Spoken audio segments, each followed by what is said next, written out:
Assalamu alaikum dear students, hope you are fine by the grace of Almighty Allah. Welcome to NIEVS Home School. I am Sabrina Haq, Assistant Teacher of Science, National Real English Version School, Day Shift. Dear students, today I am going to take up chemistry class for class 9 student on the based on chapter 3, and this is the part 2 of that chapter. So let us move for our today's topic. Dear students, the name of the chapter is Structure of Matter, and today we will discuss the atomic model, and this is the part 2 of our chapter 3, and we will first discuss the Rutherford atomic model. Rutherford has given a model on structure of atom in 1911. Dear students, before the 1911, Rutherford do an experiment that is called the alpha particle scatter experiment, and there he observed that if this is the alpha particles ray, it fall on the atom, and if it is the nucleus of the atom, when it reaches to the nucleus, it change the direction. That means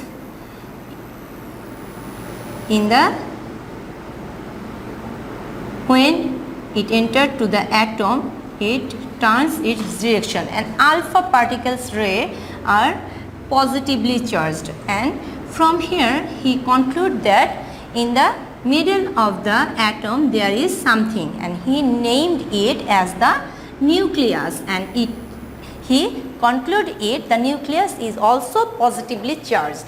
From the alpha particles scatter test, the Rutherford find out that the nucleus of the atom is positively charged, and in 1911 the model states of that is known as Rutherford atomic model. First one, in the center of an atom there is a positively charged dense central core, and this core is called the nucleus of the atom. Proton and electron are situated inside and outside the nucleus respectively. That means first Rutherford had told that the proton is stay inside the nucleus and electron stay outside the nucleus. Since compared to the whole mass of the atom is the mass of electrons is 0. When we compare something's mass to another mass, that will be relative mass, and we already learned in the first part of the chapter that relative mass of the electron now also taken as 0 because it is so light. So protons and neutrons inside the nucleus determine the whole mass and the positively charged of atom, and that thing also given by Rutherford. And come to the next point, the nucleus is very small and most of the space inside the atom is void. Now come to the third one, electrons in an atom always move round the nucleus in different orbits, like planets revolve round the sun in the solar system. The number of electrons in the atom is same as the number of protons. Since the charge of the electron and the proton of in an atom is equal and opposite, therefore the overall charge of an atom is 0. That means these things, that means proton number and electron number is equal, that also given by the Rutherford, and the atom charge will be neutral because of the opposite charge and same number, that also given by the Rutherford. Now come to next point, the electron with the negative charge are attracted to the positively charged nucleus. The force of this attraction is called centripetal, and due to this centripetal force, electron moves around the nucleus like our earth and does round the sun. Earth does round the sun. Dear students, now you have to observe, if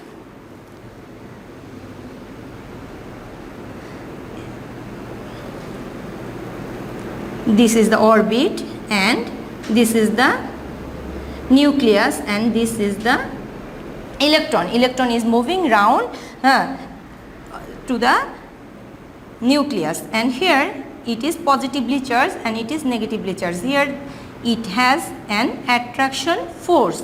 it is known as centripetal, but because of the round shape of the orbit, there is another charge that is called centrifugal, but Bohr's charge is equal. That's why the electron always moves round that orbit and it can't go outside of the atom, and this is too much important. That means Rutherford has told that the centripetal force of an electron and the centrifugal force of an electron is equal. That's why it stays in its own orbit. And come to the page number 42. Rutherford's model is known as the solar system model for its continuous parallelism to the solar system.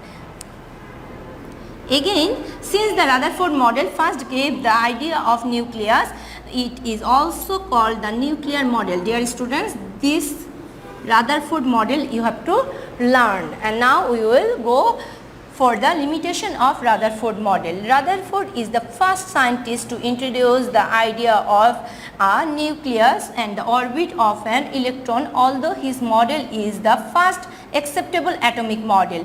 It has some limitations. They are: first one, Rutherford model did not give any idea about the size and the shape of the orbits along which the electron moves. Now second one is, planets in the solar system are electrically neutral, but electron are and nucleus are charged. The parallelism between some charged neutral element and the charged element is not quite correct. And come to the next one, that there is no satisfactory explanation regarding how the electron will move around the nucleus in case of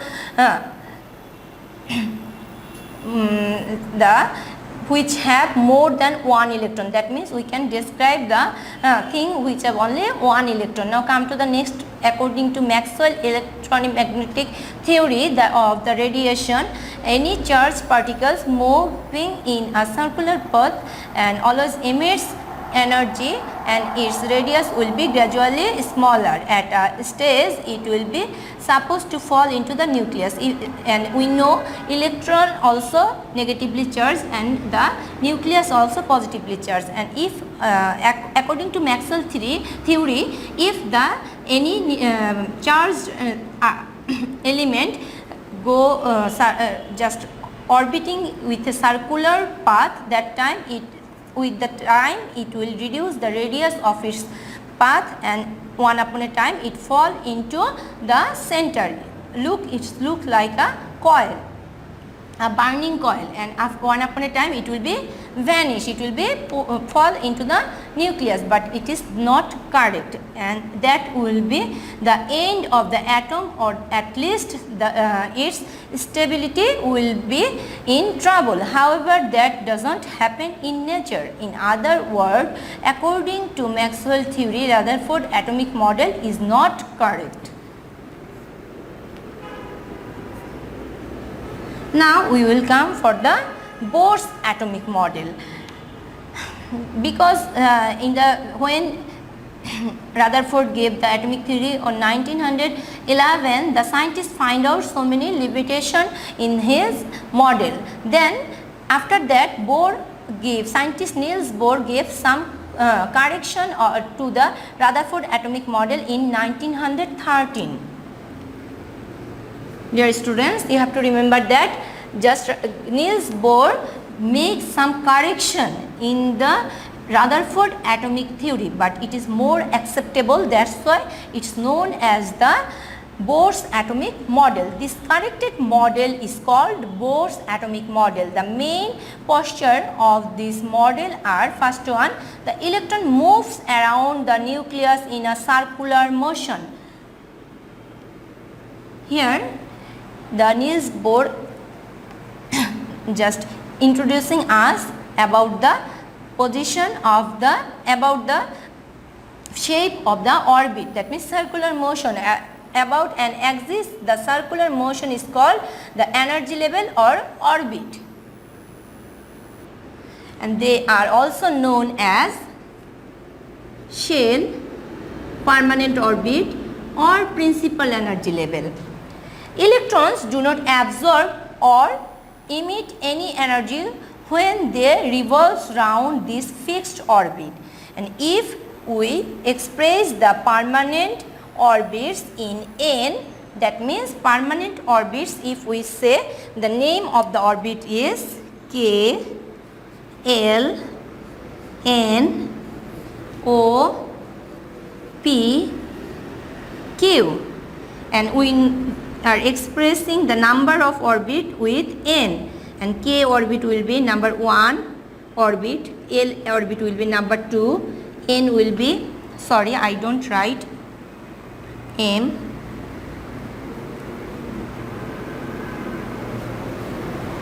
it will be 3, it will be 4, 5, 6, 7, and that is the orbit's name, and this is the orbit number, and this one is has the, this is also known as the energy level. That's the number which is lower, that will be has the less energy. That means K is less energy, has the less energy than L, L has the less energy than N, like that way.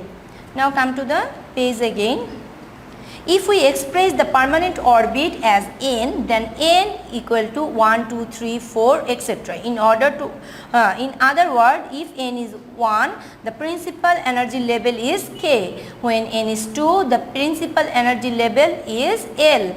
When n is 3, M is the principal energy level. When n is 4, N is the principal energy level. Now, next point of Bohr's atomic model. According to Bohr's model, the angular momentum of an electron in an energy level is equal to mvrnh by 2 pi.